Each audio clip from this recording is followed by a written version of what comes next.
Welcome everyone to the fields at Southern Virginia University. I'm Jim Bresnahan, joined by Mike Harmon, getting ready to bring you a soccer doubleheader today from the fields at Southern Virginia University. Men's soccer first, followed by women's soccer. As Southern Virginia gets ready, Mike Harmon to host a doubleheader against the Mary Washington Eagles. Again, men's soccer first, followed by the women. Yeah, a little flip-flop of fortune. We're used to seeing the ladies play first. They'll be playing underneath the lights. Mary Washington comes in with a 2-2 record in the Capital Athletic Conference, so it's a winnable game for the Knights if they can find some offense. Hard to believe we're this late in the regular season. This is our next to last doubleheader. We have a doubleheader coming up 1 week from today against Marymount, and then, of course, the men will have one more home game, the makeup game against Salisbury, October the 26th. The rest is all on the road, preparing once again for the Capital Conference tournament. Yeah, and that's coming up the end of October, so a lot of games in a very short period of time. The Knights still mathematically in it. They can go ahead and if they win out, can go ahead and take the sixth place spot and get into the tournament. Tough match, though, coming up for the men here in the first game of this doubleheader as the men come in with a record of 1-11 overall, 0-3 in the conference. They'll be facing a Mary Washington team that is 2-2 in the Capital Conference, but 9-4 overall in the season. And they've scored a lot of goals, Jim. They've scored 18 goals so far this season. The Knights, unfortunately, only scored about 4 goals. It's going to be offense versus defense, and if the Knights can find some offense and score more than 2 goals, they could have a great chance of winning this match. How about a quick check of the starting lineups? It looks like Carlos Munoz right there greeting the starters today. Yeah, he may be available for a few minutes. We'll see how At least things he's not go. in suit and tie. Not in suit and tie today. In goal, we have Keenan Carroll, number 32. Then we have number 2, Alexander Dubé. Number 5, Colin Flynn. Number 6, Gabriel Ramirez. Number 10, Josh Smith. Number 11, Greg Allen. Number 14, Brahima Mulabah. Number 16, Court Cox. Number 20, Noah Hogan. Number 22, Sam Kelly. And number 23, Cade Lowe. So Mulabah is going to get the start today. Yeah, he must be feeling a whole lot better. Again, big physical presence out on the field that the Knights really need. I don't know if they're going to play him at a defenseman or a forward spot, but looks like he's going to be playing midfield. So that's going to put him down into the goal box, especially if the Knights can manufacture some corner kicks. He can carve out a lot of room in there and hopefully redirect some shots off of his head. Knights are coming off of a 4-1 loss on Saturday against Wesley. Before that, they had been shut out 4 games in a row. And needless to say, Mike, again, still seeking their first home victory here in this 2015 season and trying to find a way to jumpstart their offense. Well, people are starting to come back from all the injuries they've had. So maybe we can see some more continuity with the offensive side of their team and their game. If they can put a few things together, again, if they can score 2 goals in a game, they have a great chance of securing the win. And again, pretty good weather today. I know except for that October 3rd doubleheader, they got washed out the Salisbury game on that October the 3rd, a Saturday. It's been pretty good weather. Pretty good weather here for the men. Might be a little chilly in game number 2 coming up tonight for the women. Yeah, I'm sure that they won't mind the chilliness of the weather that'll be out there. No rain. It'll keep them a little bit cooler. Of course, they're going to be generating a lot of heat on their own as they're running up and down the field. We'll be probably bundling up a little bit as it gets later on into the night. And again, Mary Washington, a team that is just 2-2 in the conference, but 9-4 overall. You mentioned they like to really run their offense, score a lot of goals, and as far as common opponents are concerned, I believe you mentioned that they played Roanoke College, beat them 3-0, and of course the Knights ended up losing to Roanoke by a 3-1 count. Yeah, so on paper things aren't looking well for the Knights, but that's on paper. Again, a lot of people are starting to come back from being out injured and starting to see a little bit more continuity. Again, we saw a lot of flashes of offense in the last game against Wesley. We just need to see that being put together for 30 and 40 minutes at a time. And we'll see with Mary Washington what their approach might be, what their philosophy is.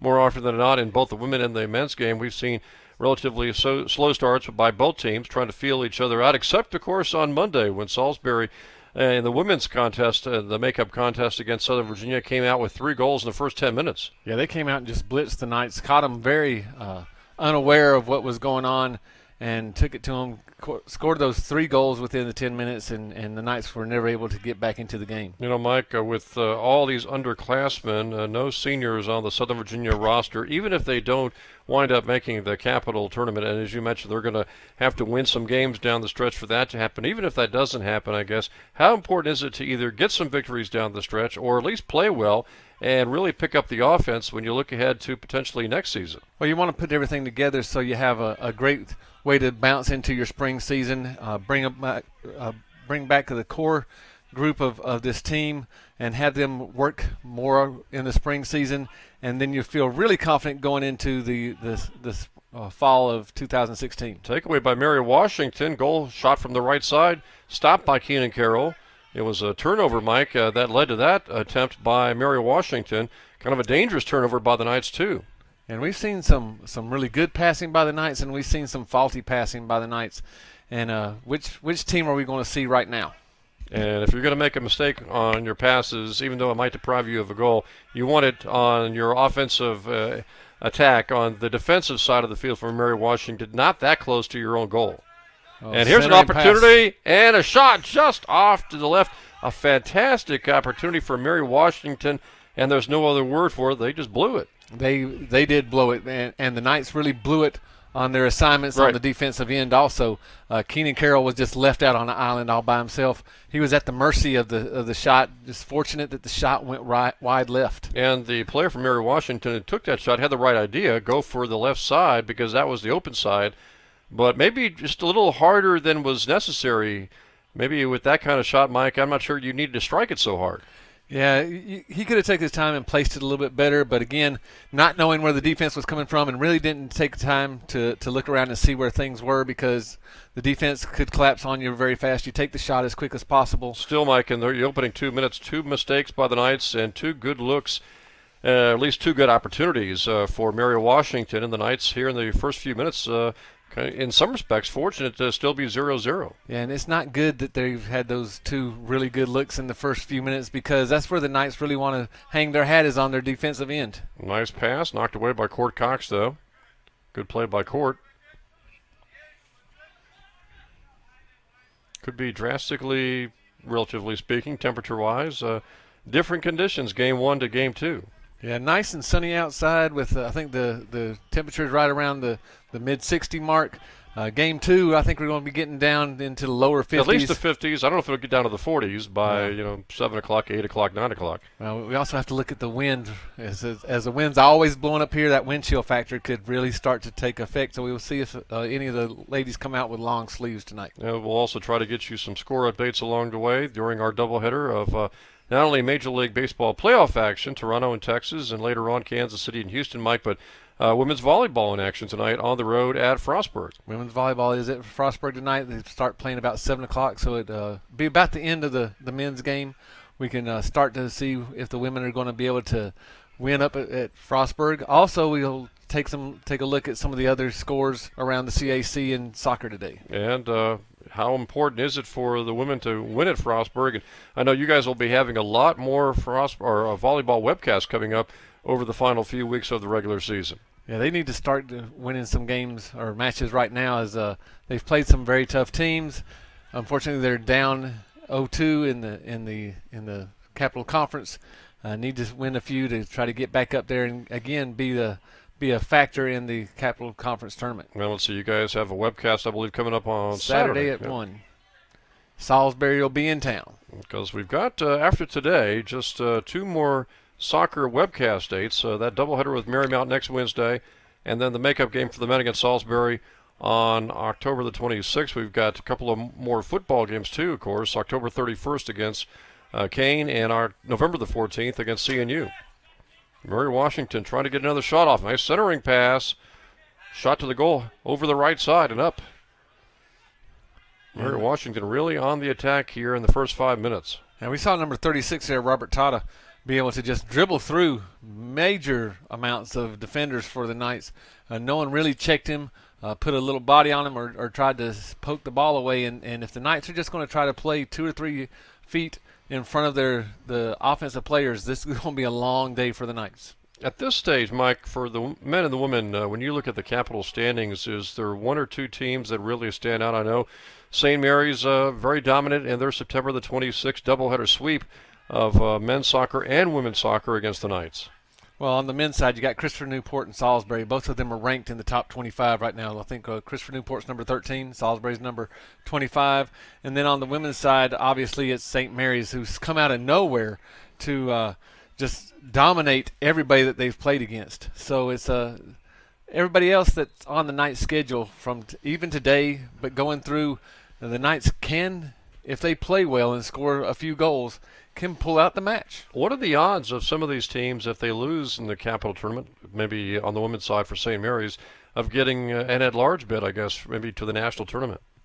Since none of them are ranked in the top 25, I don't see that being a factor. You have to win X amount of games and actually have some great standings. And right now, the Capital Conference, it looks like it's going to be a one-bid conference with the winner getting the automatic bid. Josh Smith able to get a shot on to the goalkeeper, and then Mary Washington quickly back the other way, going to the left side. There's Keenan Carroll making a nice play.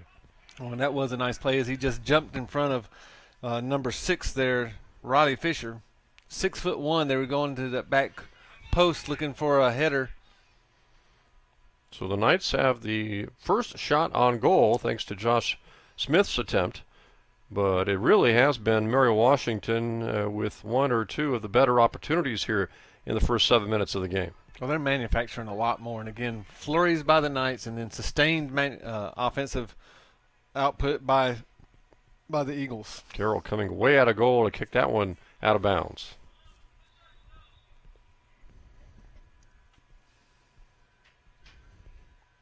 So Mary Washington will have the throw in.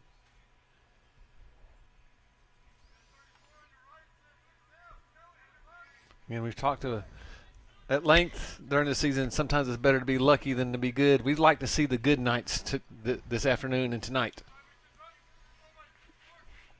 And they did play better in the Wesley game and actually in the Christopher Newport game, even though they didn't score in that game. They only gave up 3 to Newport, and Newport, a fine men's soccer team.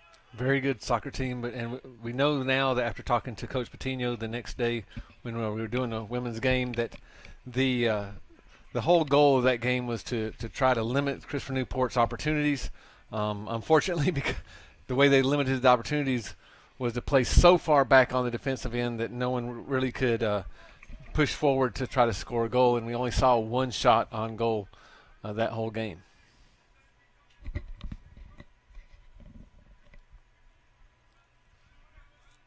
Corner kick coming up from Mary Washington, and it's from that dangerous left side. Yeah, and we've seen the Knights really struggle at times with the defending corner kicks.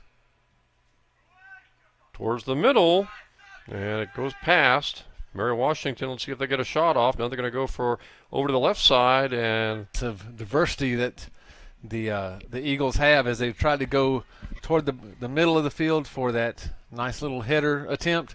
A little bit overshot on the attempt, but then a little flick back to the left-hand side as someone was running in and just trying to flick it in with their left foot. So very diverse. Here's Moleball with it. Kicks it ahead. Trying to get it over to Cade Lowe. Cade trying to save it before it goes out of bounds. Back towards the middle. And knocked away by the Eagles. And you can just see how the difference with Brahima in there being able to go down the middle of the field as his shoulders are just so wide he can carve out a lot of space and demand a lot of attention. So Cade Lowe and Greg Allen that we see there and Josh Smith on the left-hand side may be able to sneak open and get some great shots on goal today. Played just about 10 minutes. Knights have a shot on goal. Mary Washington has had a couple of opportunities, but neither team has scored so far.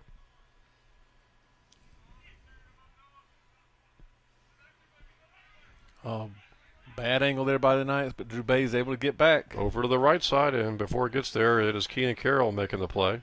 Yeah, Drew Bay was able to get back and to really cut off a lot of angle there, so the ball had no place to go but right into Keenan's hands. Mary Washington trying to move it a little closer with some interior passing. Eagles will try the left side now. Andrew Bay is able to knock it away. Can't save it from going out, so it's still Mary Washington ball. Quick throw in.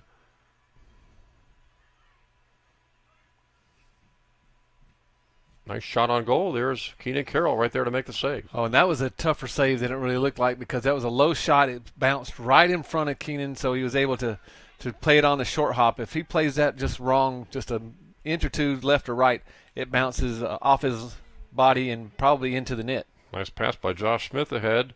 A little too far away, though, from Cade Lowe or Mullabaugh.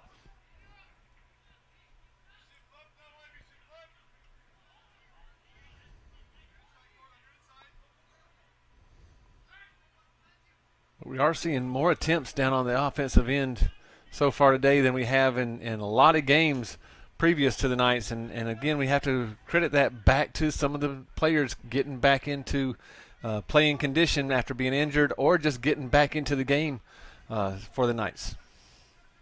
See if that'll result in some goals as the kick goes wide of the goal, way to the right. Knights will have the ball with just a little over 33 minutes here on the clock. Mary Washington's got more shots, Mike, but Knights have really battled as they'll have Fouchonnet come into the game. He hasn't played a whole lot since earlier in the season. And so I think the Knights are really going to try to mix a few things up today. They got a lot, like I said, got a lot of people available. Want to see what they can do and probably put a lot of people back into their natural positions. Haven't seen Gabe Ramirez just yet. So we'll see if he gets into the game, and if so, how many minutes he plays.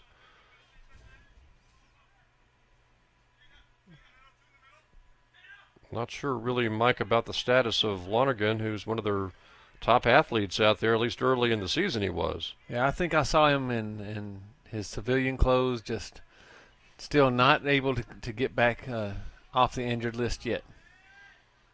Yeah, game number 2, we'll see what kind of health status the women's team has.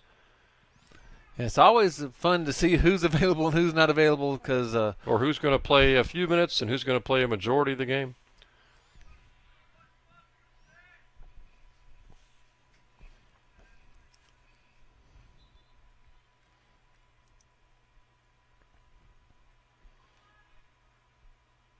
Kick is headed away by Mary Washington. Eagles will try to go over onto the attack now.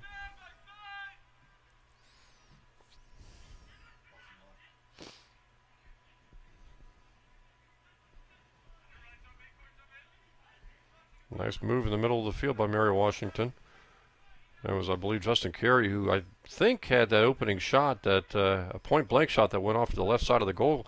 Oh. This one is kicked away. And that was Carey again. Had a great chance. Had his defender pinned to the inside and just wasn't able to pull it around his body.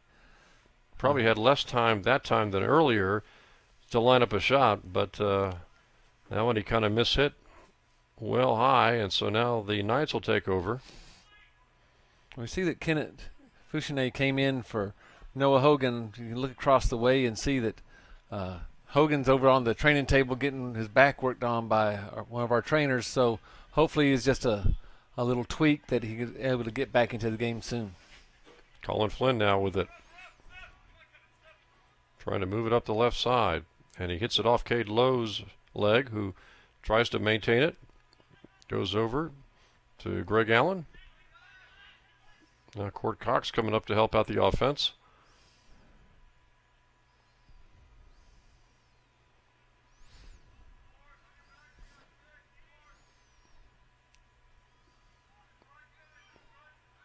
Smith taking a long time to decide what he was going to do. Gets it over to Fouchonnet, who tries to kick it down low, and it's knocked away and picked up by Mary Washington's goalkeeper.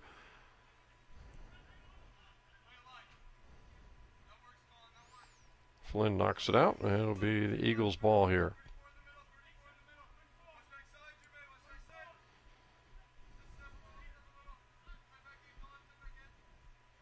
Well, the Knights have played pretty well here in the first 15 minutes, Mike, and as a result, Mary Washington blanked on the scoreboard.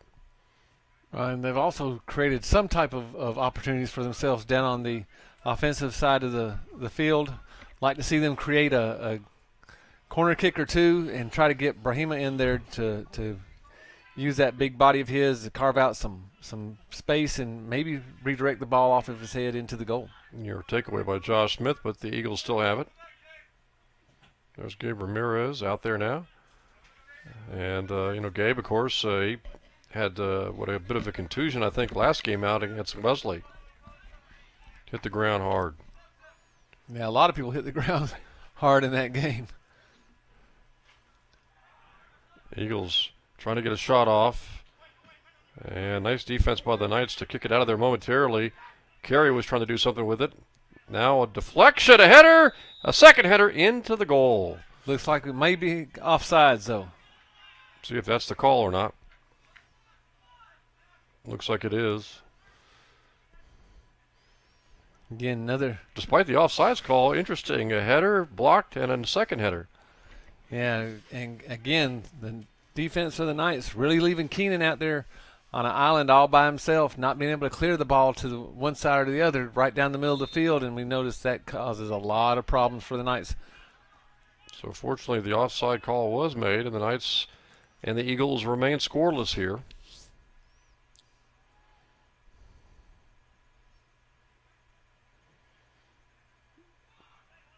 Fouchenet's kick is right to the goalkeeper.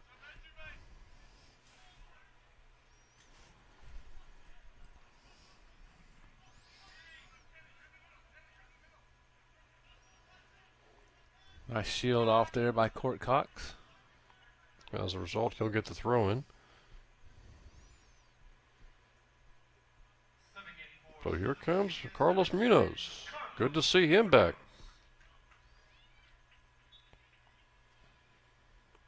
So right now, Mike, it appears the Knights are, as a team, maybe, 95% healthy?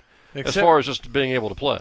Yeah, still, though, looking at a longer Grand, he's just he's an integral part for the Knights, and him not being able to be out there really kind of messes with their defensive strategy, because he was able to go on one side and just keep that one side locked down. Court Cox was bumped from behind. Foul was called on the Eagles.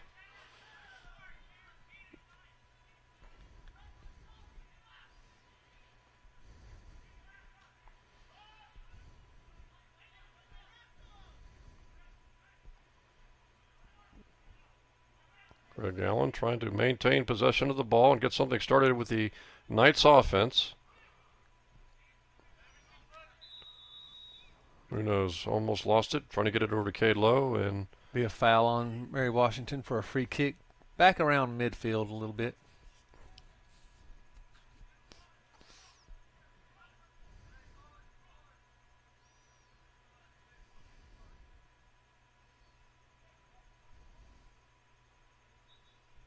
Yeah, it'll be Fouchenet taking this one from about 50 yards out from the goal.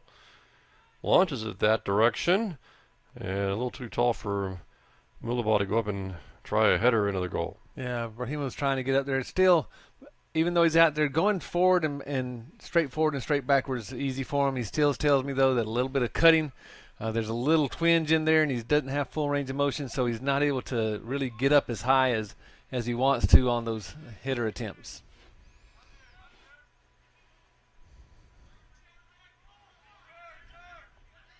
But again, he's given the Knights a lot of offensive options out there with him being there, and people pay a lot of attention to him. Not to mention, Mike, it's a good chance for some of these players, those who will be back next season, obviously, to really start to try to gel as a team.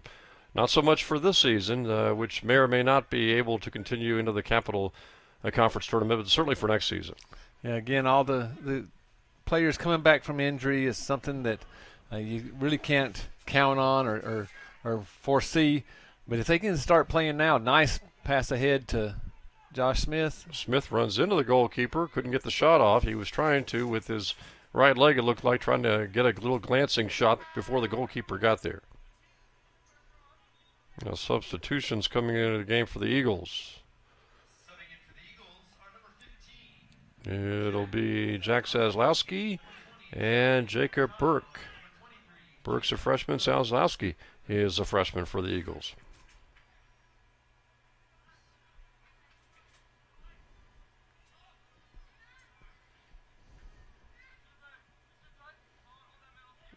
And right now, Mike, it looks like the regular season is set to end, at least for the men, October the 28th at Frostburg, and for the women, October the 27th at Frostburg. Yeah, unless something starts changing, they can win a few matches here. That'll be the end of their season. They'll go into the off season, try to. Oh, nice save by Keenan Carroll. Carroll making a nice save there. Andrew Bay is able to at least temporarily head it out of bounds. Oh, and that was almost a point-blank shot right on Keenan. Very, very hard shot.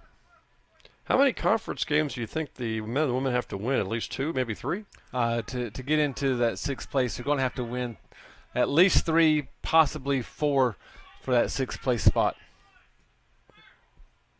And counting this game, the men have 6 games in the tournament, in the Capital Conference left, and the women have just 5.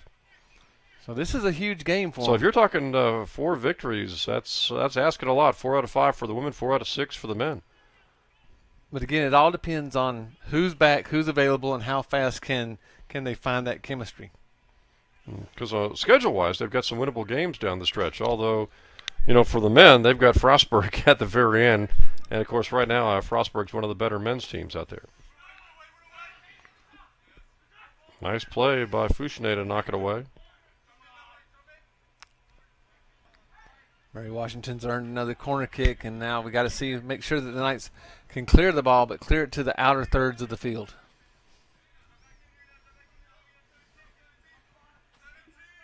Mitchell Williams, Jr. will take this corner kick from the right side.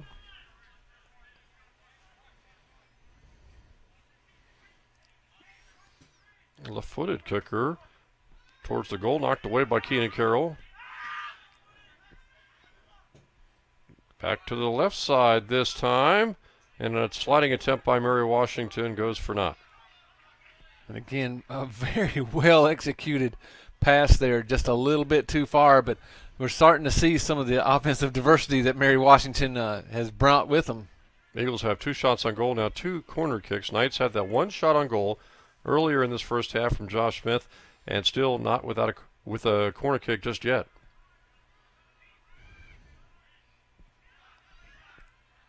Knights accidentally kick it way down the field, where Mary Washington tries to set up for an offensive attack, and Cord Cox is able to knock that one out.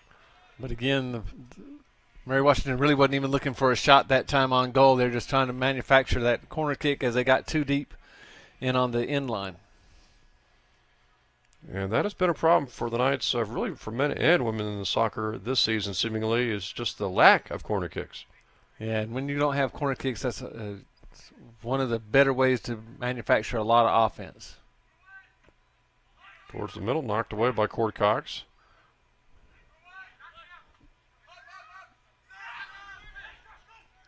Now we see Mary Washington play a lot of those little chip shots. Good steal there by the Knights. Josh Smith. Going to call a foul on Mary Washington. I think Josh would have preferred not, because he was on the attack. And I don't know why they really called it. It was a advantage or disadvantage, and the ball was with the Knights. It stayed with the Knights. There was no disadvantage to them. So, you thought that they would have let them play on.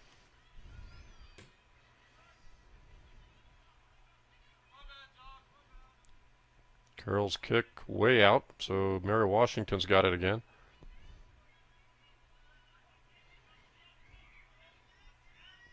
Mike, when you look at other games tonight in men's and women's soccer, which maybe matchups really stand out? Well, right now we have 2 games going on. We don't have a report from Marymount as Salisbury's playing at Marymount, but we do have Wesley at 3, Penn State Harrisburg 1 in the second half with 28-13 to go. So if things stay the way that they look with Wesley winning, again, the Knights are going to need 3 or 4 of these last 6 games for the men to really bring it home. And then the ladies, tonight's a pivotal game. If they can win tonight, then they go to Harrisburg, then they got York, and they have Marymount. Those are 3 winnable games along with tonight, and then they end up there with Frostburg, who is really one of the surprise teams of the conference on the women's side this year, along with St. Mary's. And the Knights women's team would be facing a Mary Washington team with a record of 2-2 in the conference, 7-6 overall. But the women have just kind of struggled like the men the last few games, Mike, scoring goals. Nice play by Fouchonnet. Takes the ball away. No whistle, and the Knights try to go on the attack now. Yes, Fouchonnet is a very solid player. Bad pass going backwards again, though.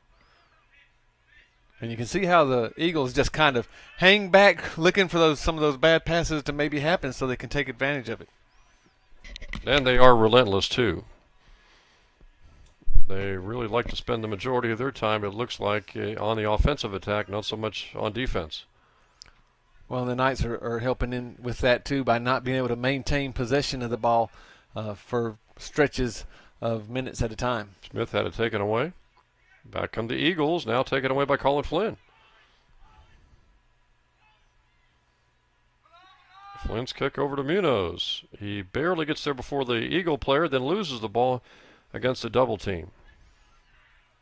A long through ball there for the Eagles. Nice pass. Carroll alertly gets out there first to stop it. Oh, and again, just one of those little chip shots over the top of the defender's head. The Eagles are finding and catching their defenders one-on-one and pushing them either to the inside or the outside and taking advantage of where they have them pinned. And you can see, Mike, from a goalkeeper standpoint, I don't know if it's 95% of the time or even more, but it seems like a good majority of the time, if nothing else, they have to come out and make the play. I don't know when, if ever, the goalkeeper is advised to hang back. High shot over Keena Carroll, hits the football crossbar and sails out of bounds. Well, so I'm not sure when exactly a goalkeeper is advised to stay back and not come out. Well, when you come out, what you're trying to do is decrease the angle of attack. But if you've hesitated, there's no real reason to come out. You just play back and try to anticipate which way the shot is going to be. Maybe even force him to shoot the ball the way that you want him to by shading one way or the other. Another corner kick for the Eagles.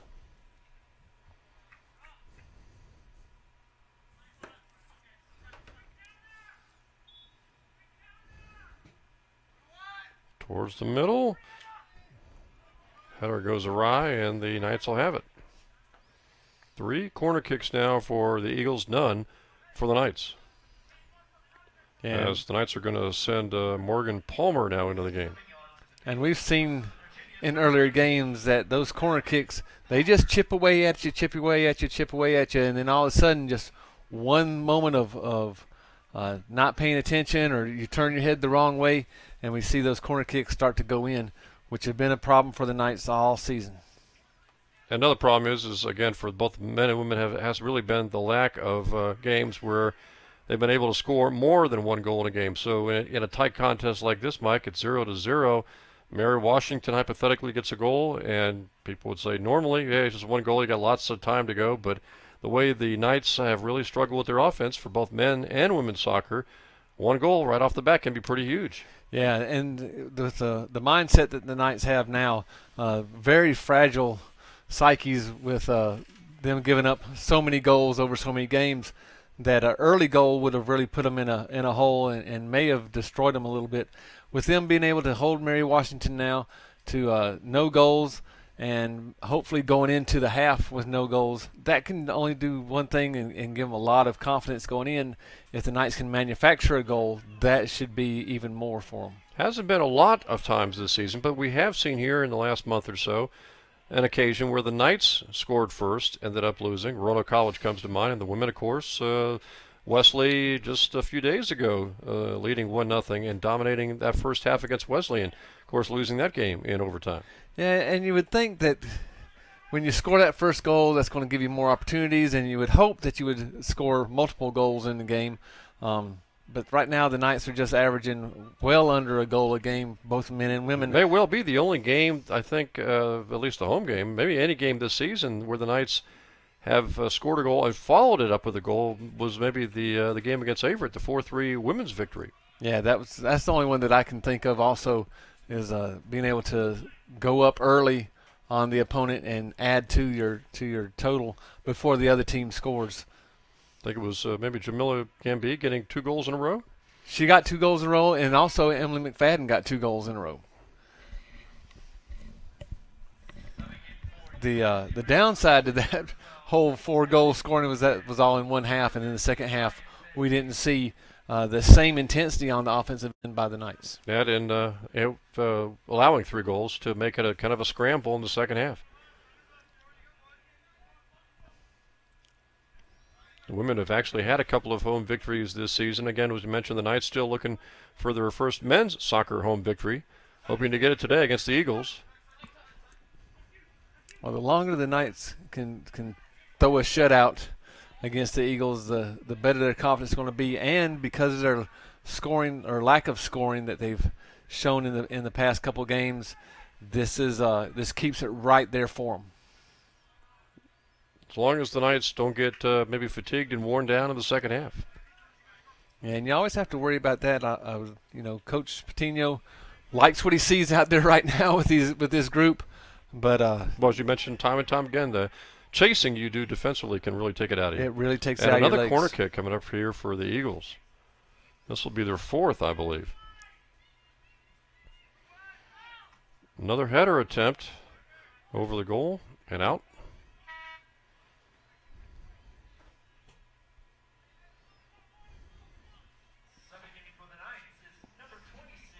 So here comes Christian Rice into the game.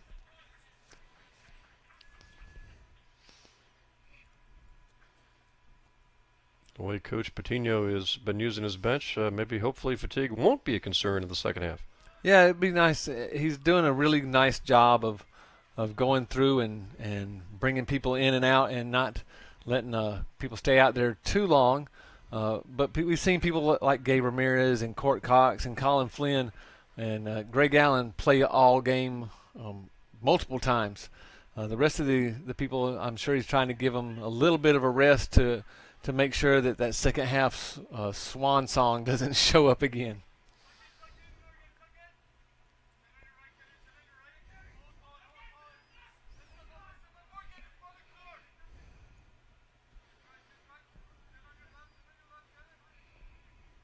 And that was a problem earlier in the season, Mike.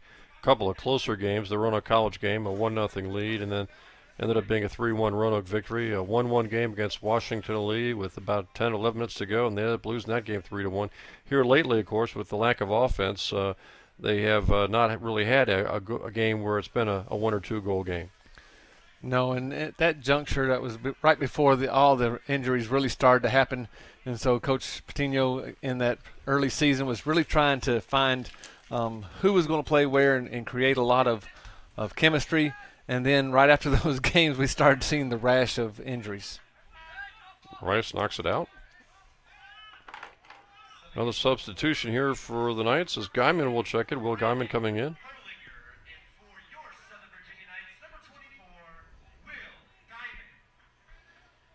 The Eagles also with a lot of substitutions here in this first half. Yeah, I think both teams have used about 5 subs each, which is a good amount of subs in order to keep a lot of fresh legs out there. Knights were trying to work it up, but it goes out of bounds. So the Eagles will have it now.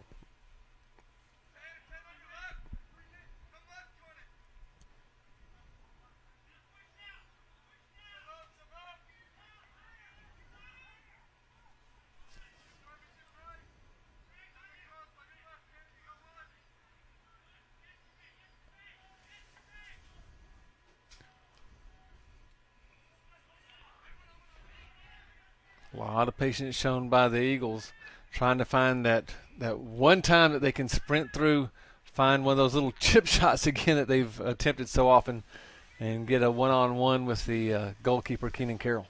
Either team would love to get 1 goal before halftime and ideally take a 1-0 lead at halftime.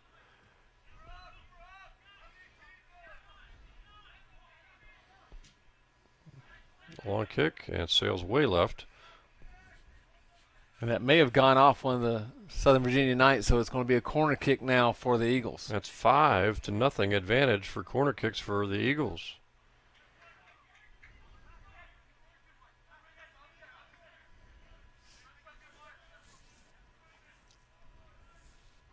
You know, you just have to keep on wondering how long are the Knights going to be able to withstand these corner kicks that the Eagles are compiling.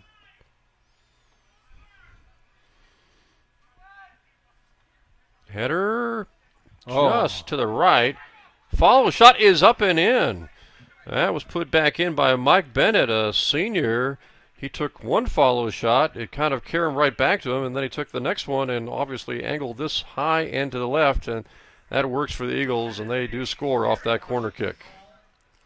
Well, when you keep on knocking at the door there time and time and time again, at one point you're going to find it cracked open, and the Eagles just busted right through.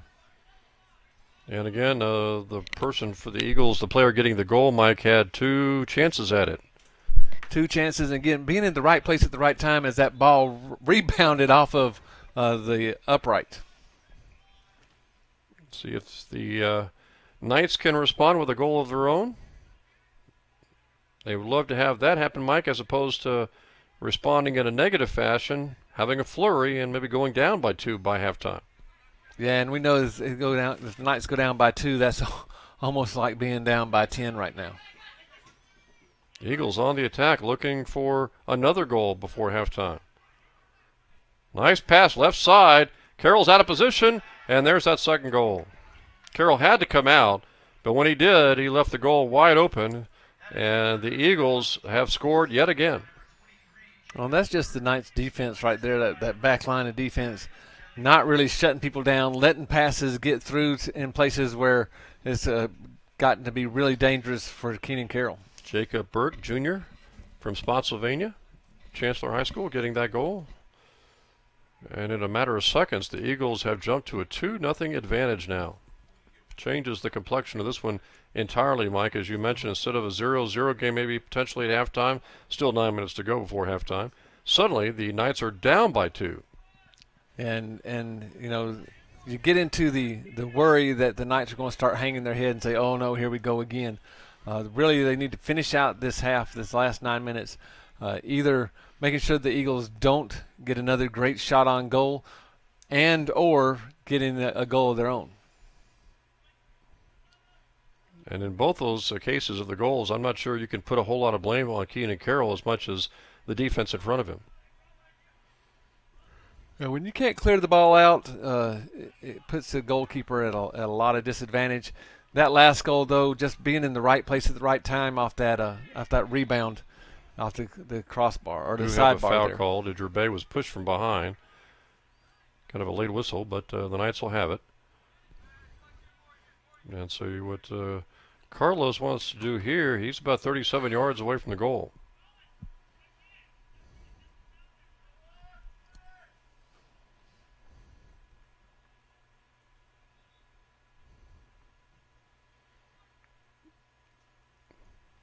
Going through the entire field and no play made on the ball, so the Eagles will have it now.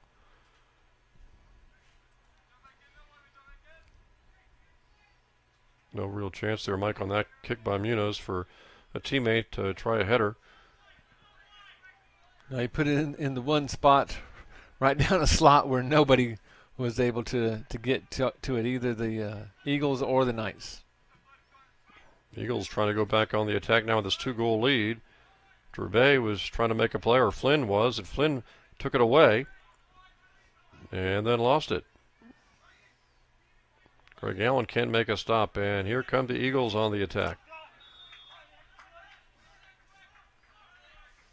I believe they called offsides. Offsides. You know, and the Eagles are leading in a lot of offensive categories. They're also leading, though, in fouls accumulated with 7-0 for the Knights. But that will add up in the Knights' minds as we go further into this game of where are they coming from? Am I going to get chipped? I'm going to get knocked down. And so it can really take the Knights off their game. And despite all the calls, there's also a few times where it's not called. So I wonder if that enters into a player's mind too, Mike, where the question is, are they going to call it? You have to keep on wondering. And another corner kick manufactured. This will be By the the sixth Eagles. corner kick for the Eagles.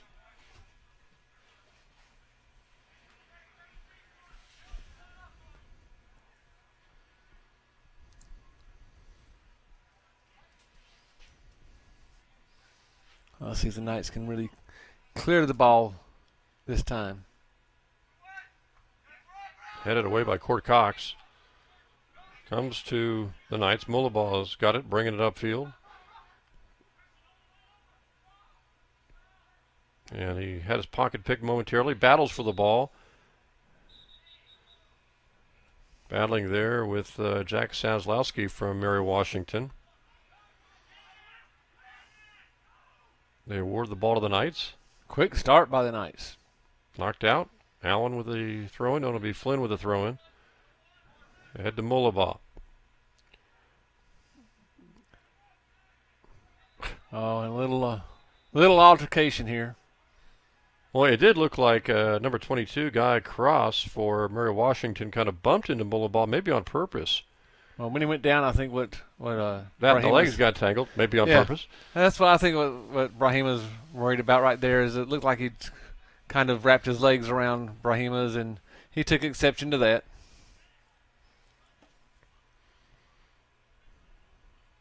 Court Cox with the throw-in, with the Knights trailing here 2-0.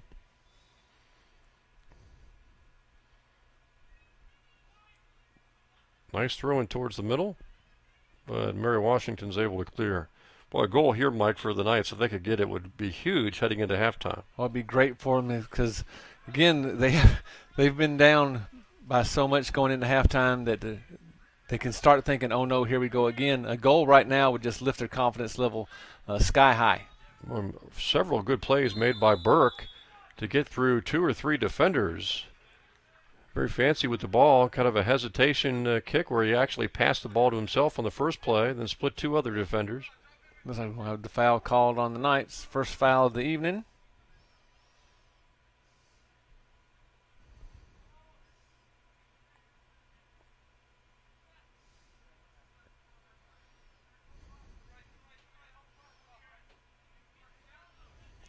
Almost 40 yards away from the goal. Let's see how they play this. If they're going to send someone in again to try to redirect off the header. All right, so Mulabaugh closes for the Knights. High kick. And it's punched out of there by Keenan. Carlos tries to get a handle on it. Bump from behind. Double teamed and lost it. Out of bounds. It'll go to the Knights.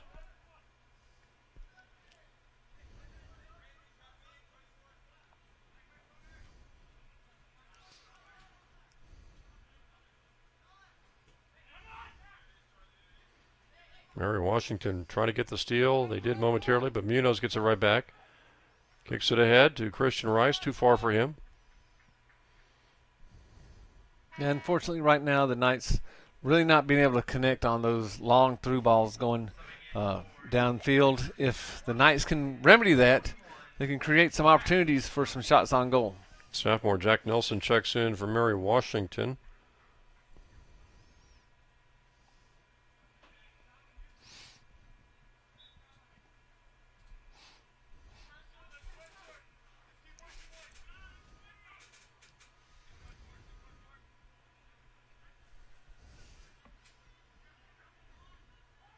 Allen, nice pass to Mulabaugh, trying to get it ahead to Drube. And again, Mike, just a little too far for him to get to. Well, there's also great shielding there by the Eagles as they saw the ball get to the outside part of his body, able to shield Alexander Drube to the inside of the field. Just great technique. If they didn't do that, Alexander's quick enough that he could have got down there and got a shot off on goal.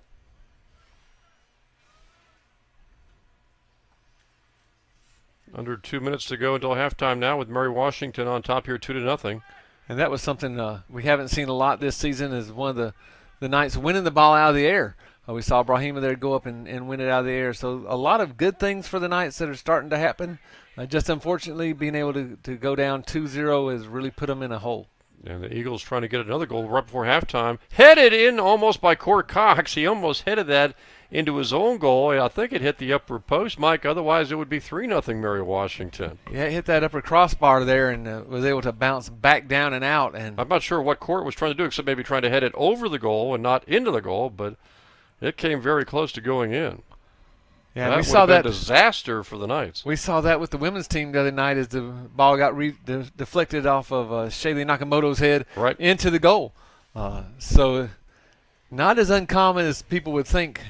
We've seen a lot of instances of that this year. And again, it looked like to me like Court was trying to head it over the goal and just really basically get it out, at least temporarily.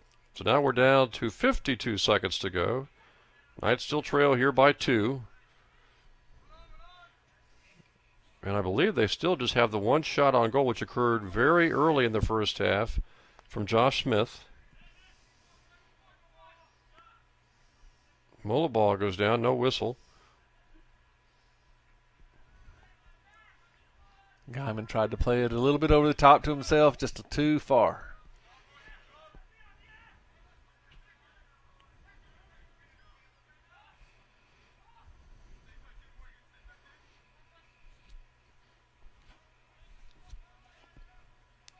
Goes out of bounds, down to 10 seconds to go. 9, 8,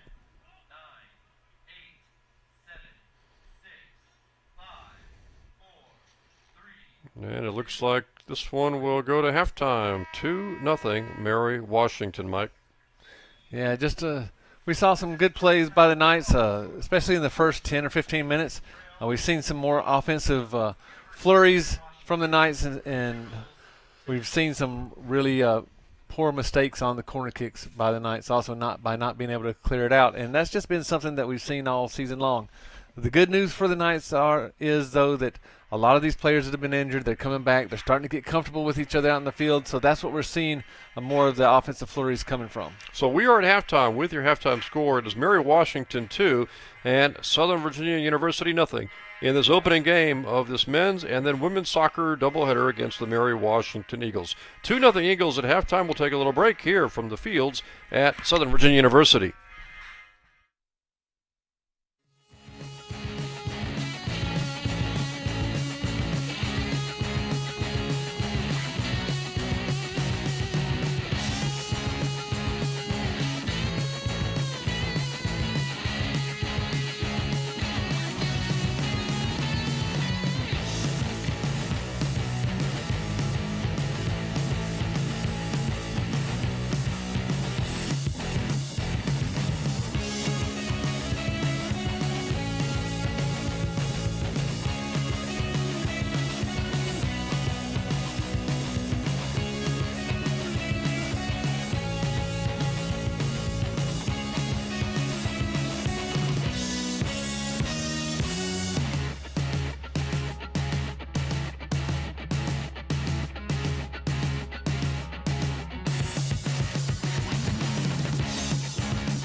Welcome back to the Fields at Southern Virginia University. Halftime score once again here, Mike. It's 2-0. Mary Washington on top. The Eagles getting a couple of goals around the 9-minute mark, I think, of that first half, and really dominated most of the categories. Yeah, the shots were 15-1 for Mary Washington, and then the corner kicks, where they've really done a lot of damage. The last few corner kicks is 8-0.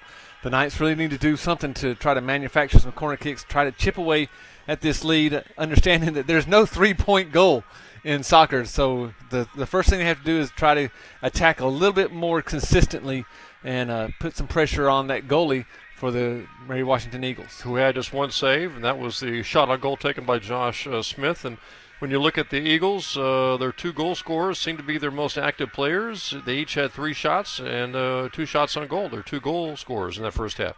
Yeah, they were able to really manufacture a lot of shots and a lot of imagination trying to manufacture those shots. We saw some right place at the right time. We saw some little chip shots going over the top to the opposite side or opposite goal post and trying to kick it in there.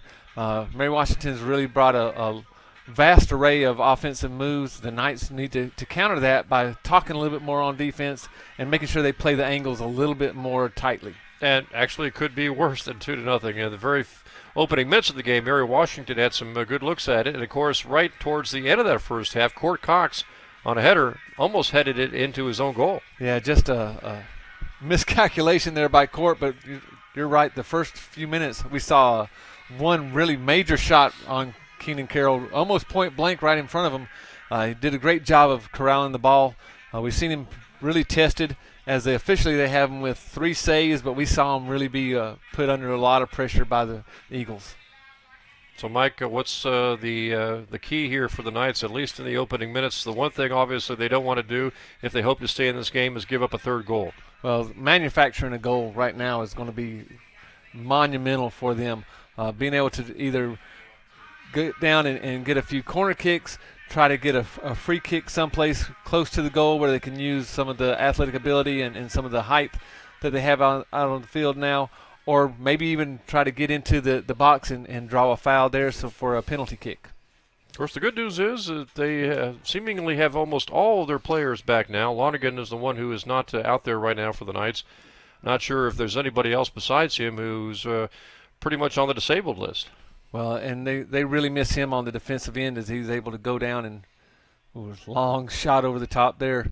But he was able to go down and on one side really just control the action on one side, so he didn't have to worry too much about it. And if he got beat, he had the closing speed to make up for that. Right now we have a final, Wesley 4, Penn State Harrisburg 2 in men's action. Again, we're looking at Salisbury and Marymount, and going into the second half, they're tied 0-0. And how's Toronto and Texas doing? Texas is up 2-1 in the bottom of the 6th. Okay. A lot of people expected Toronto to win that game. It just seems the road team seems to dominate that series in Major League Baseball playoff action. Kind of strange that the road teams are winning there. Whereas in the National League, seemingly the home teams have really dominated. It's nice to see Sam Horman out on the field now, coming back from that broken nose without playing with a mask. We saw him with a mask on for a couple games. He's out there now without the mask. So, again, like you said, everybody's coming back except Tristan Lonergan. Mary Washington, we'll have to see what their approach is throughout this second half, Mike. But obviously, they know full well that if they could score a 3rd goal in this game, that might put it away. Well, plus they saw that they were able to score 2 goals relatively quickly, almost back-to-back there. And so they're looking for not only just 1 goal, but if they can get 1 goal, they know that the Knights have just the ability to give up another goal very quickly. And 4 goals would be something that the Knights really have not done all season long or come close to manufacturing. So that would almost put the game away. Knights trying to go on the attack here, down by 2. Again, you can see the defense for the Eagles really pushed up almost to midfield. If the Knights can get some kind of counterattack, that could really open things up for them. Again, it's been tough at home for the Knights. They have never scored more than a single goal in a game this season, Mike, and again, still looking for their first home victory today. Yeah, and this is one of the games that if they really want to try to make a push for the Capital Conference tournament, this is a game that they really must win. And for that to happen, to get as long as they don't give up any goals, when would you say they need to get that first one on the board? Well, for their confidence level, the first one on the board would be within the first 10 minutes of the second half.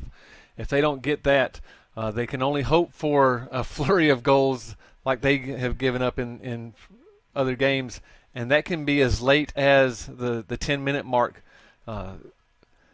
as long as they don't give up another goal. And of course, it was a flurry that Mary Washington, they got their 2 goals in less than a minute, I believe. And here we are with a corner kick again for the Eagles, and this has not been good for the Knights. We've seen them play some very well, but their clearing efforts have been down the middle of the field, and that causes a lot of problems. Their second goal, Mary Washington, I believe, came off a corner kick. Here's the kick. Knights try to head it out. Mary Washington tries to kick it back in.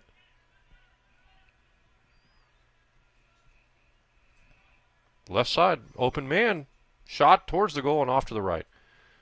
Well, and if he was able to put a little bit of inside spin on that, it may have spun back, but because he hit it with the outside part of his foot, spun away from the goal. And for a split second, Montano, number 20, was wide open. Oh, and he had a good look at it again. Little chip shots over the top from one side of the field to the other have been the calling card for this Mary Washington Eagle team.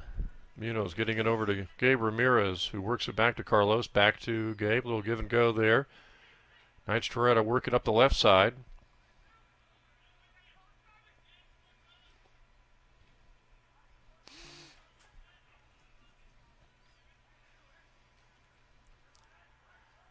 Again, as I mentioned, Mike, good weather today. Might be a few degrees lower for game number 2, the women's contest coming up right after this game. Well, it's just been a beautiful day, and because of all the rain that we've had in the past week and a half, 2 weeks, the colors on the leaves are really starting to get vibrant now, and it's just a beautiful setting that we have here to play soccer in. Nice play by the Knights to head that pass away. And now Kelly goes over to Cade Lowe.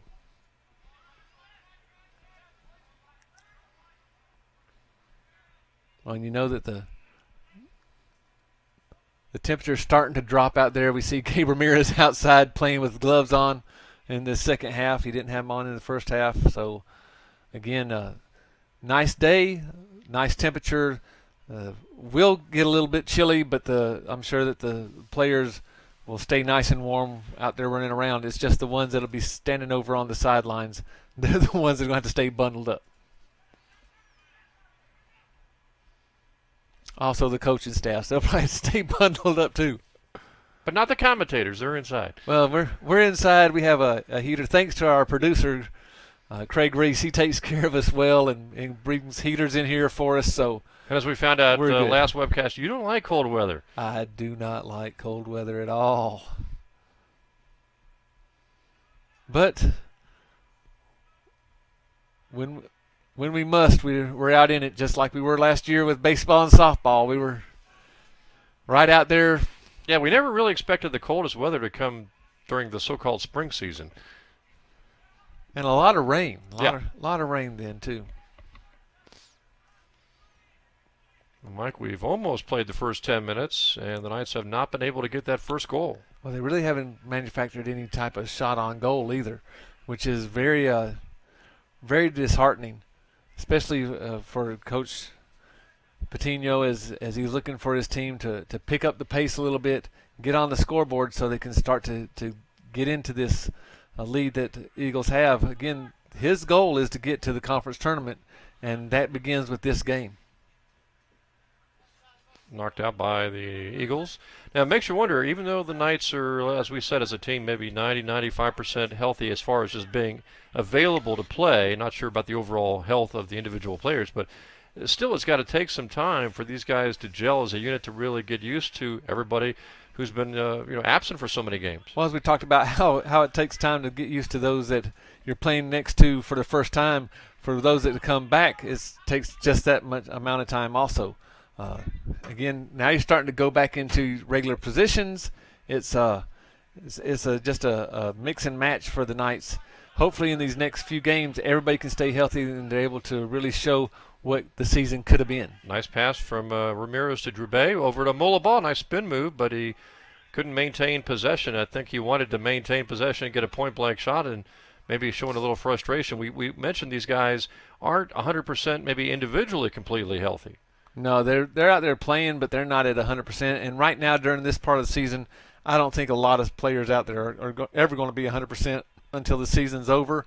It's just how healthy can they get to help their team, and where their skill level is going to help take them as far as individuals. Mary Washington goes right to left.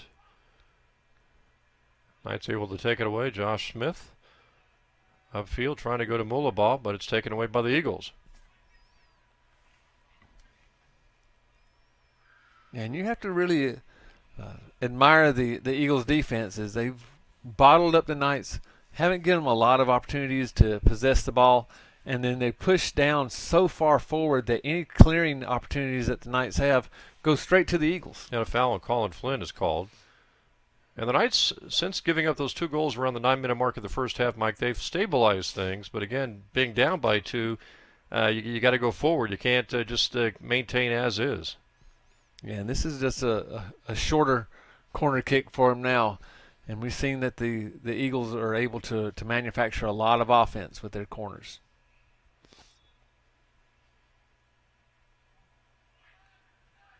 Towards the goal, knocked out by the Knights.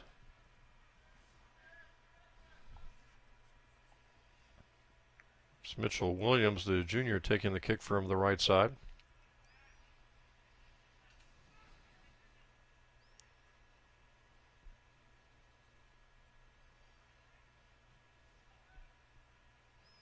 Header up and over the goal. Yeah, that was number 17, Colin Travis, 6'3", a great target for them to go to, just unable to redirect it down into the goal.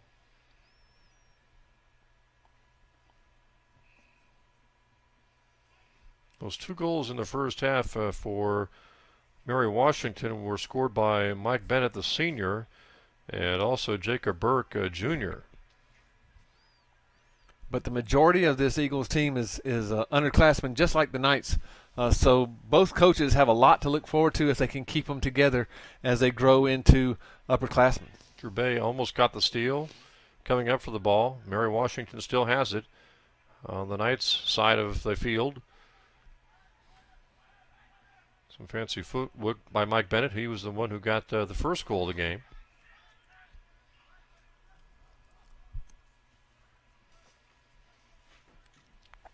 It looks like both teams have kind of settled into a pattern that they want to carry out through the rest of this game. Unfortunately for the Knights, that pattern is really playing some stout defense. And late whistle, too, there, Mike, against Flynn. He thought he had the steal, and he was going upfield, and then the whistle blew for the foul call.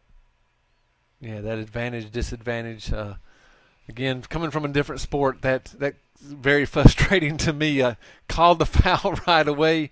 Don't let and see if the offense or defense has the advantage.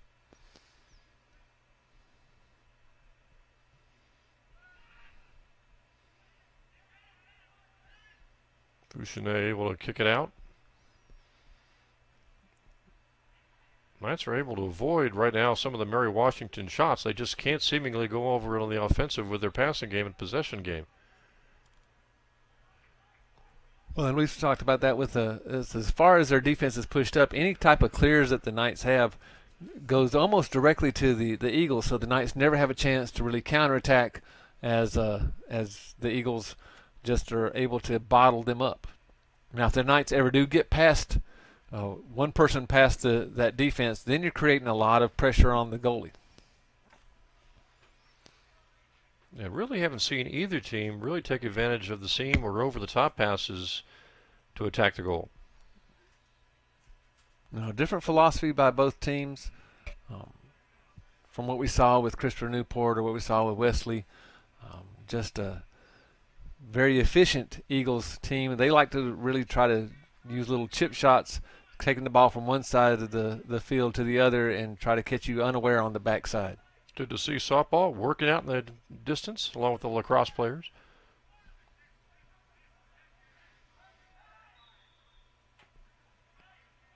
Eagles hit the turf and get the ball back. Yeah, I think Colin Flynn had a little bit too much jersey in his hand there.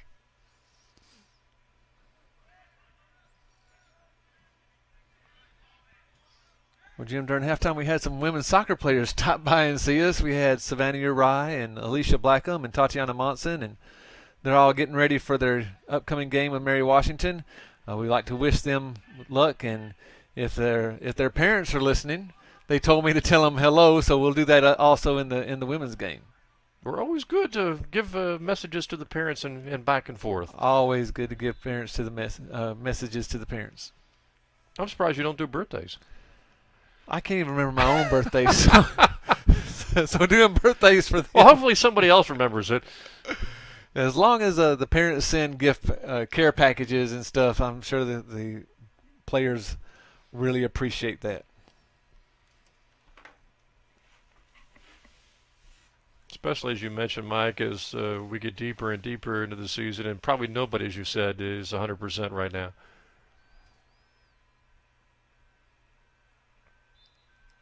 Goal kick now for the Knights, and really a kind of a dangerous situation that the Knights were in there. The ball was curved right into the middle of the box. Greg Allen checks in for the Knights.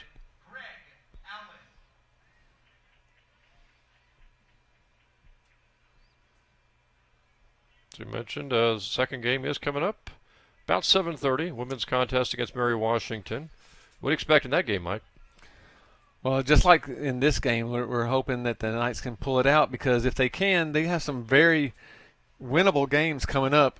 Again, it's going to take 3 or 4 games for the Knights to get into that 6th spot. Tonight's very crucial that they come out, and if they can gain a win tonight, that really sets them up really nice for the coming week and a half, and they can make a huge move in the conference standings. They'll be facing a Mary Washington team with a couple of conference victories and a 7-6 record overall.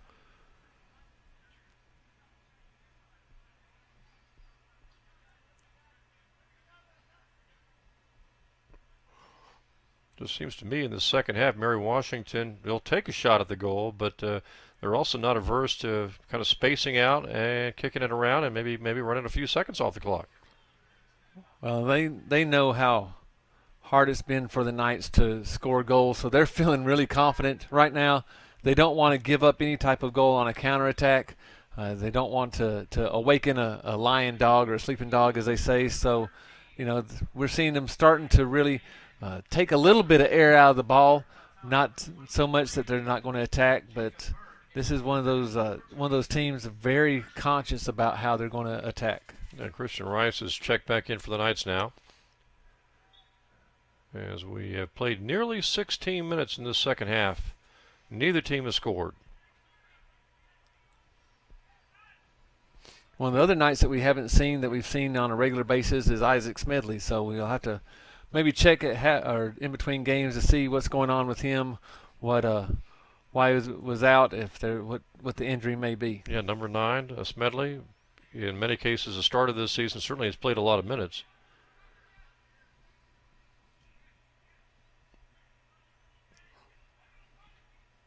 Not also sure, have we seen Nick Francis tonight?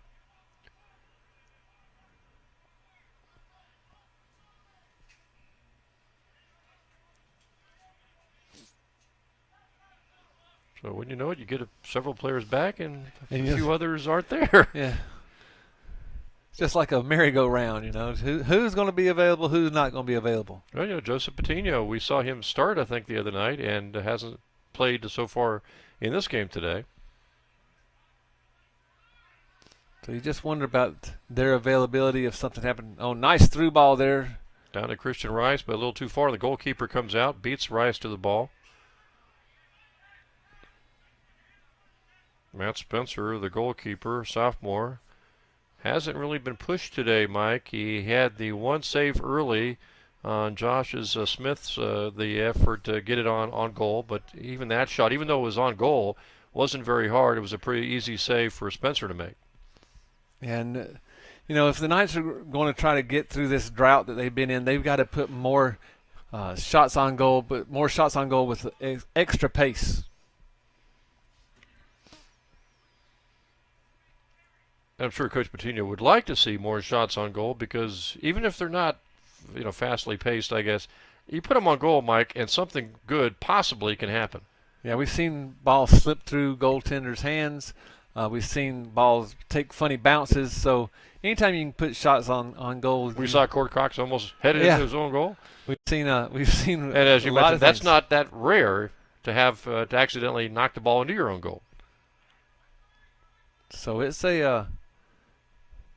just right now their offense is not being able to produce enough opportunities for them. When you asked in the last game, well, what can they do to fix that? And again, that's something that Coach Patino and Coach Tibbs have been talking about a lot. I'm on the same hall as they are with my office, and I hear them. I just wonder if it comes down to the passing possession because it seems like a majority of the time the Knights are on the defensive, just trying to make sure the other team doesn't get a goal. Nice move by Ramirez. He was tripped up, no call. Francis takes the loose ball, but he can't get a shot off. Greg Allen there. Greg Allen, yep. But so far this year it's been who's not available, and the best way we can play right now is play defensive-minded. They just haven't had enough opportunities to have everybody out there so they can get the offense going. Christian Rice got a shot off by the goalkeeper right there to make the save. You can see a little more urgency now, Mike, on the part of the Knights, realizing under the 26-minute mark, and again, they still need 2 to tie. Carroll comes way out, leaves the goal open, though. Yeah, that's taking a little bit too much Long of a chance shot. there. They try to beat back to the goal, and it sails a little over. And the Knights are very lucky there. Fouchenet actually got back there. Yeah, but that would have been you just kind of wonder sometimes if we've seen Keenan take so many chances, most of them are the right chances. Right. That time just a little bit out of the. That he recognized as soon as he did what he had to do, that he had to scramble back as quickly as possible. Well, that time the Knights defense did step up, take away all the angle for any type of shot. Boy, an eagle got rammed, it looked like, by Greg Allen, and then as soon as he picked himself up, he got knocked to the turf by Ramirez. Looks like they're really letting him play out there here in the second half at least. I know we had a lot of foul calls in the first half, but not as many here, Mike, in the second half. And you have to wonder if what the referees are thinking.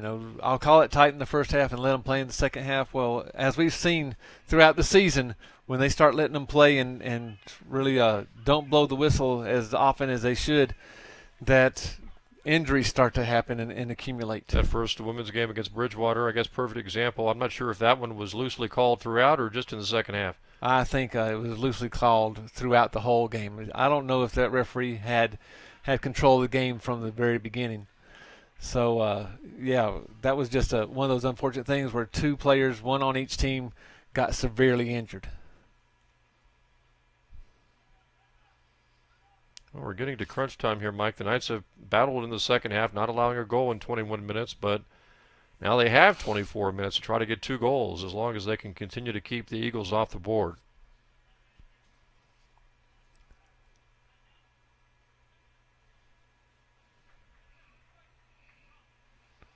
See the referee or the linesman there being very specific about where he wanted Keenan to place the ball. And I'm sure that's what aggravates you as a soccer coach or a player. Like a couple of yards. Yeah, you're going to be very specific on this, but I was just down on the other end and got hammered and pulled down. You don't actually say that to them, do you? Well, I've never played soccer, so I don't know. We've seen some other players though on the field with some close-ups having some nice conversations with the referees. I know your biggest regret is you can't read lips. Yeah, that'd be really nice to do. Or maybe to mic the players, I guess. No, I don't know if we'd want to do that. Then Mom and Dad might not be so happy. Might not get those gift baskets. That's right. Yeah, I don't know if I would want to read lips, though. There's some things that just better left not knowing what's going on. Just the facial expressions are enough to know whether they're happy or not. Well, you saw the scoreboard still, just that 1 shot on goal for the Knights, 4 shots on goal for Mary Washington. and that came early in the game in the first half. So the Knights really haven't manufactured a lot of things. Fouchonnet with a kick. Header attempt by the Knights. Knights still trying to get a shot off here. And Mary Washington trying to keep it out here with his 2-goal lead. Kick towards the goal. Well, that'll be our second shot on goal.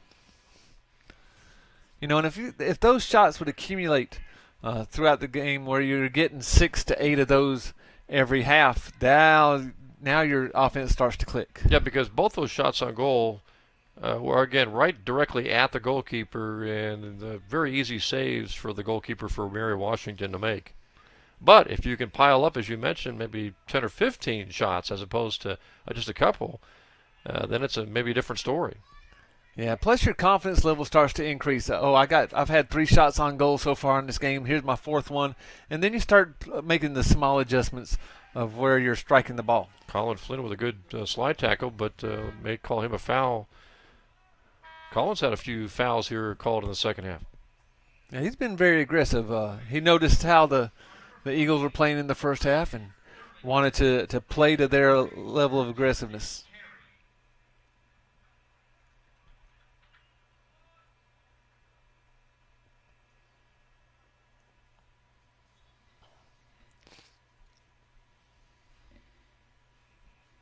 Mary Washington with the throw, and we're down under 22 minutes left in the second half now. The Knights trail here 2-0.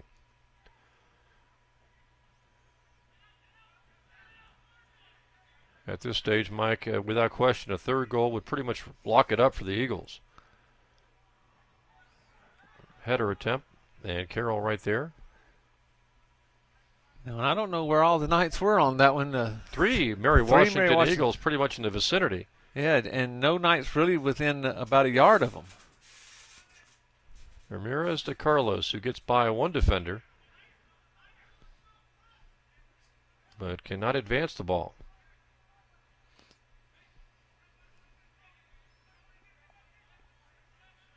One thing that we've talked about a lot over the whole season is spacing. And we see the Eagles really do a good job of making sure that they're spaced out far enough that their passes get through and not have someone stab at them with a foot. The Knights, at times, spacing is great. And then all of a sudden, they forget about their spacing and they get within 3 or 4 yards of each other. Very hard to make a pass through somebody when they're only 3 or 4 yards away from you. Especially now when the Eagles have the luxury with this 2-goal lead and the clock starting to tick down. They've got the luxury, Mike, of deciding, well, do we want to go on the offense or do we want to kind of hang back and run some clock?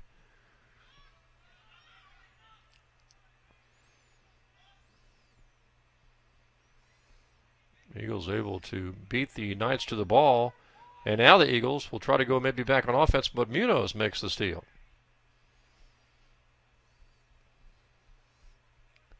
Ramirez just with a touch too far away from him, not able to catch up to it. And again, that's just been the problem that we've seen all season long, just touches going too far. Good passing by Mary Washington to get it close. Knights are able to work it out of there. Gabe Ramirez with it. Advances to Greg Allen.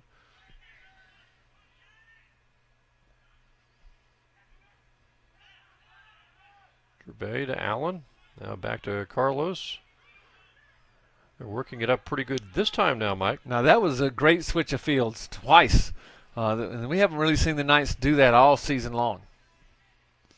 Now we'll see if the Knights can take it and get a shot off without losing the ball, and Mary Washington able to get it to the other side of the field. And that's kind of been the difference of the game so far, is on the clears for the Mary Washington Eagles. They're finding their own players. When the Knights clear it, they're finding the Eagles.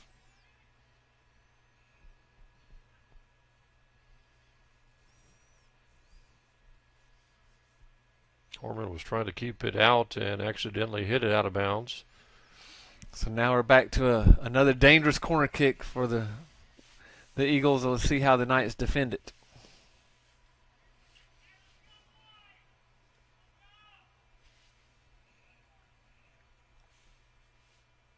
Mike, during the second game, the women's contest, we'll also try to keep folks updated on the volleyball game as Carroll was able to make the save initially. Eagles trying to get another shot off, and finally the Knights clear. Yeah, that ball just rebounded off of Keenan's hands. Fortunately, Sam Horman was able to clear it out before any damage was really done. So we'll try to get some volleyball updates as the evening progresses tonight, and also the latest on the American League playoffs, the divisional series. Yeah, I believe the volleyball team's up at Frostburg tonight. The game starts at 7. Match starts at 7, so we'll check that out as soon as they start.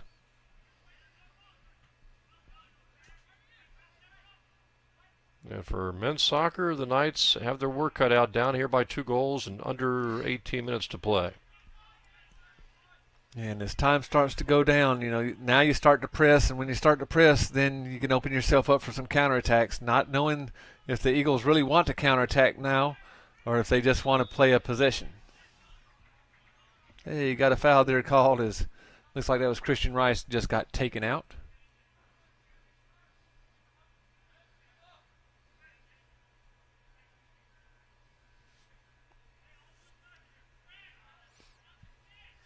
Fouchenet will take it. Good 50 yards plus away from the goal.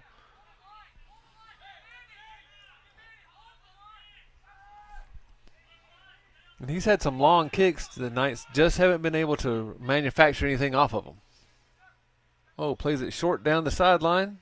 Can Colin Flynn get there? He does. He's bumped. And looks like the ball went out of bounds. And as a result, it'll be Mary Washington ball. As the Knights will have substitution, Morgan Palmer going to check back in for the Knights. So Cade Lowe is out.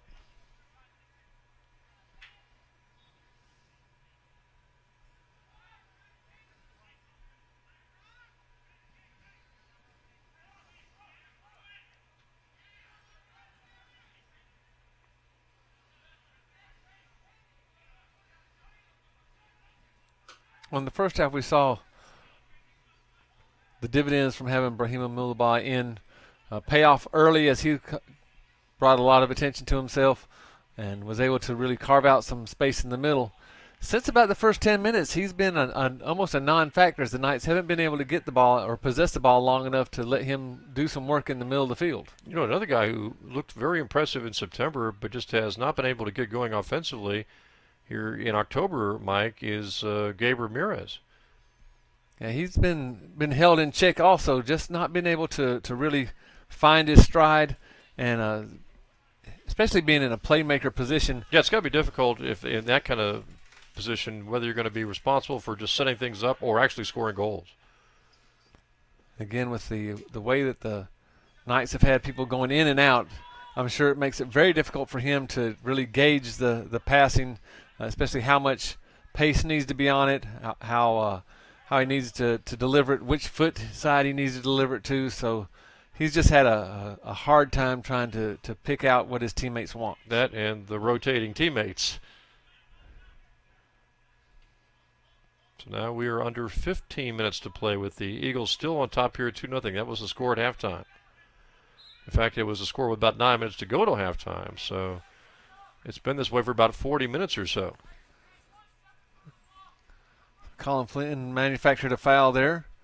Have a free kick at about, looks like it's going to be 40 yards out. Collins fouled a few times and received the foul a few times. Carlos will take this one, about 40 yards away.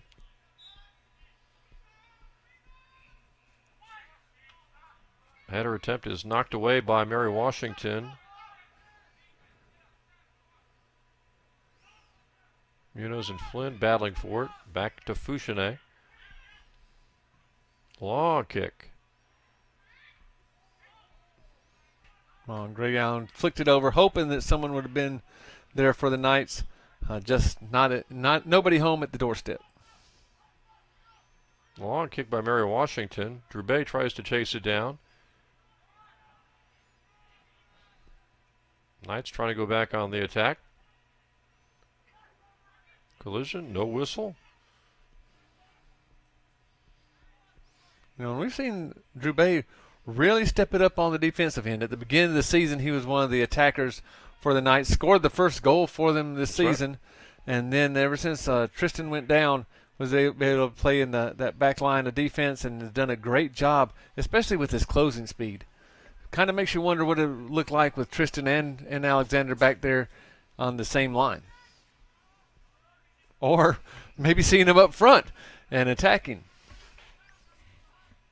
I mean, as the season goes on, and if the Knights don't take this match, maybe that's something that you, as a coach, you start thinking about. Okay, so let me try getting these guys up front and use some of their speed to our advantage. Yeah, if you were talking about maybe 4 victories down the stretch, Mike, again, counting this game, that's 4 out of 6.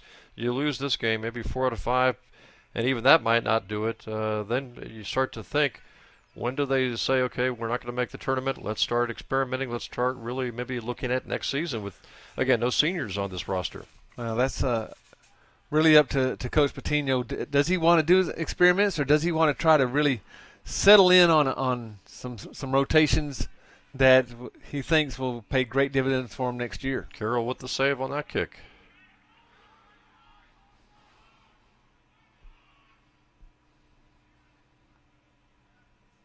And then we have to look at the recruiting. Is he going to go out and try to bring in a lot of new freshmen? Will he go the junior college route? I know that they've done. Well, we talked about that a little bit on Monday. You know what Coach Graurock might want to really focus on, what his priorities might be for recruits. What do you think Coach Patino's priorities might be at this stage? Well, it looks like to me that he may want to go with some real imaginative ball handlers, people that can really try to create for others, who can score on their own but want to do more on the creative side. Maybe 1 or 2 attackmen that are very, very fast on the outside that can go through some of those long through balls and attack, as we've seen Christopher Newport do and we saw Wesley do. So maybe just looking for some overall speed. Yeah, next year, Keenan Carroll, I believe, will be a senior. Maybe start looking at your future goalkeeper, too. Yeah, well, we have 4 goalies on. Right. A couple of freshmen. On the roster. Hunter Collins and Costner Olson. So you might want to start experimenting with them, using them in a half or so to see how they're going to react to some things. Because unlike the women, Keenan Carroll has pretty much gone the distance at goal. Yeah, there's been one game he had to sit out. I think it was a St. Mary's game. He had to sit out for injury. But other than that, he's been just a rock and a stalwart back there in goal. And not surprisingly, that was the game they gave up 7 goals at St. Mary's back in late September.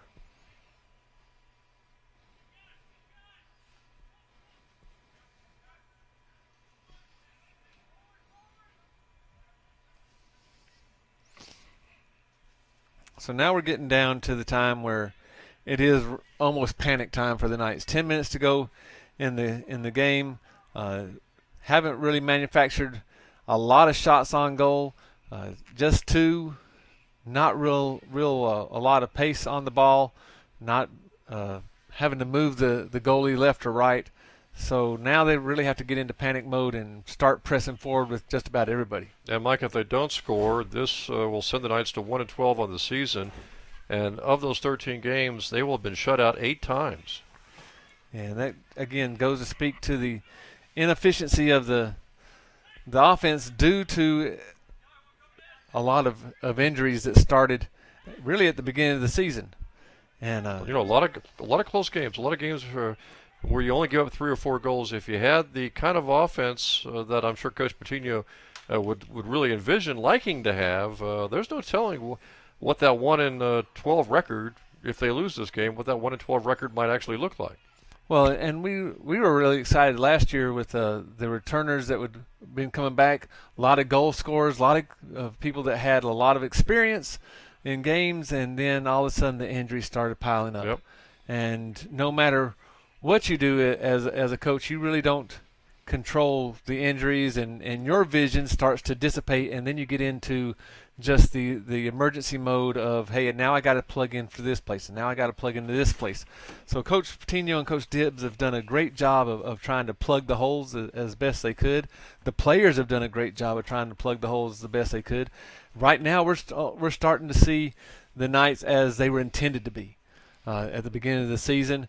And hopefully, like we said, they can come together, gel really quickly, and get a few wins underneath their belt. The only problem for Knights soccer fans is both teams, men and women, their problems have kind of mirrored each other. Yeah, it's just been a strange season this year with all the sports that the Knights have in the fall. The only ones that haven't really been hit by the injury bug has been cross country. Volleyball has had the injury bug hit them. So has men and women's soccer. So has the football team. So it's just been an injury-filled season for all the night sports this fall. Kick down. Knights try to get a shot off. Yeah. And that was shot by the Knights well off to the right. Yeah, Sam Horman just couldn't bring that shot back around to the middle. Sam Kelly will back into the game now for the Knights. As Rice will take a seat. See, just 2 shots on goal for the Knights. No corner kicks. Look at that corner kick advantage. 13-0, Mike, for Mary Washington. They've had just a pile of corner kicks. As we said, 8-0 in the first half. Now it's 5-0 in the second half. They do a great job of really manufacturing the corners. And from the left side, there is another save by Keenan Carroll. Another occasion where a Mary Washington Eagle got free. That very close to the goal again. Well, it's because the passing just wasn't stepped up to and was able to be taken away, and then they found a really quick counterattack. Fouchenet with a good slide tackle to take the ball away and give it back to the Knights. 6:30 to go in the game.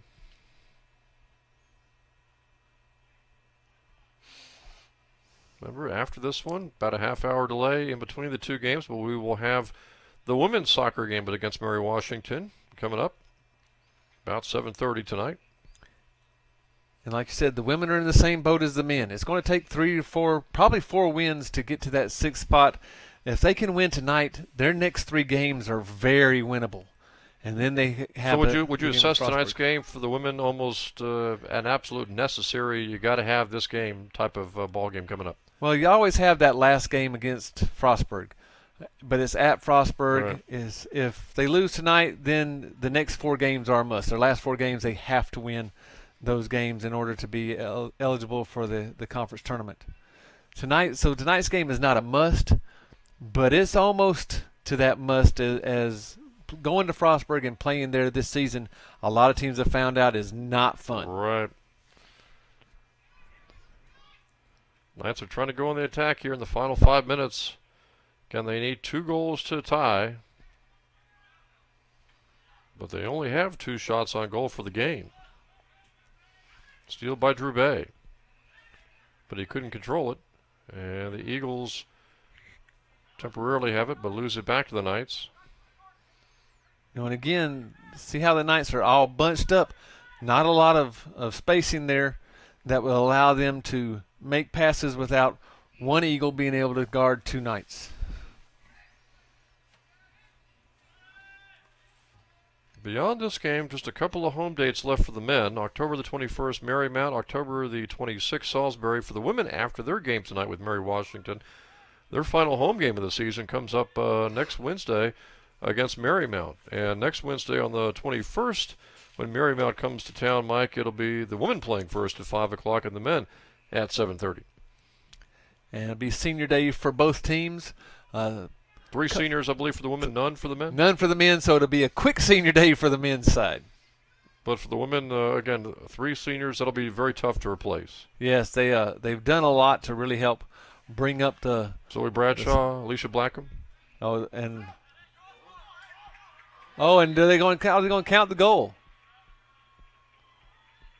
No goal. No goal is the signal from the referee. Looks like the goal, actually, the ball was rebounded off the net on the backhand side and came out. Would have been a big goal. Would have cut the lead down to 1 with still just a little over 3 minutes left. Yeah, the goalie went up and actually almost dunked the ball into the net on the backside of the goal. That's automatically going to be out of bounds, and the ball came back in. So almost desperation time now for the Knights. Down by 2, closing in on the 3-minute mark. And now you can really expect the Eagles to try to just play keep away with the ball. Well, in this second half, Mike, the Knights did the job defensively, not allowing any goals by Mary Washington. But they just can't get the offense going again. Just 2 shots on goal for the game. 1 shot in each half. Yeah, and this is what we've come to see the Knights do. They really hang their hat on defense as all the injuries mounted so early in the season that they really had to try to manufacture things. Greg Allen there trying to get through. Almost got there, but the goalkeeper, thanks to a Mary Washington defender perhaps, able to get out there and get the ball. Yeah, and I think Greg was a good kick by Fouchonnet. I think Greg was calling for a foul there in the box as he thought he got pulled down.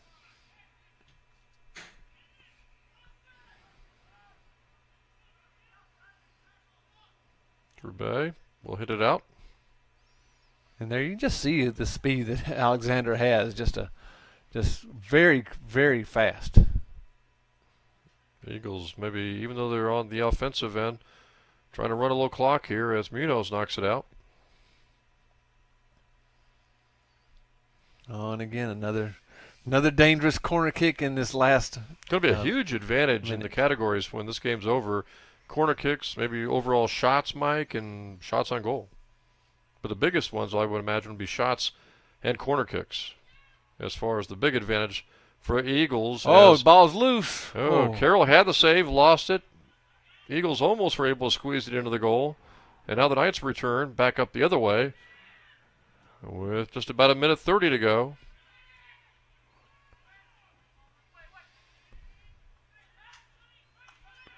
Now that's the type of counterattack that we would like to see the Knights have this whole game because the Eagles defense has been pressing up so much. We just haven't seen a whole lot of counterattacks again this season by the Knights. Well, because they haven't had the personnel to really do it. Everybody's been playing out of position. Everybody's been injured at one time or another. So not a lot of time to really work on those counterattacks and get very proficient at it. Left side, centering pass. Mary Washington trying to get a shot off here in the final minute. Carroll right there for the pickup with 50 seconds to go.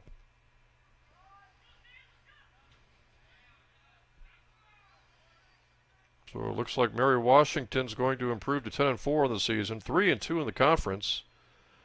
And if the Knights go on to lose this game, again, they're going to drop to 1-12 on the season and 0-4, Mike, in the conference.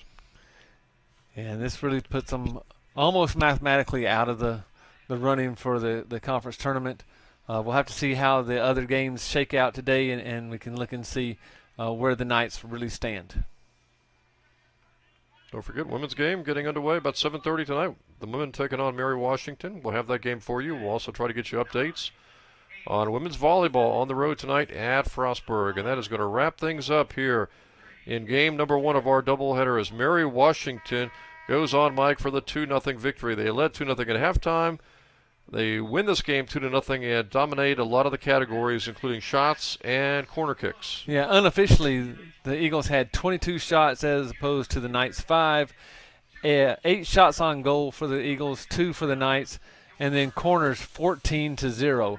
And that's been what we've seen all season long. The Knights play really good defense, but then offensively just not able to generate enough to keep them in the game as far as staying up with the goals scored by the other team. So again, in game number 1 of our doubleheader, the Eagles, the men's soccer team from Mary Washington, gets the 2-0 victory over the Southern Virginia University Knights.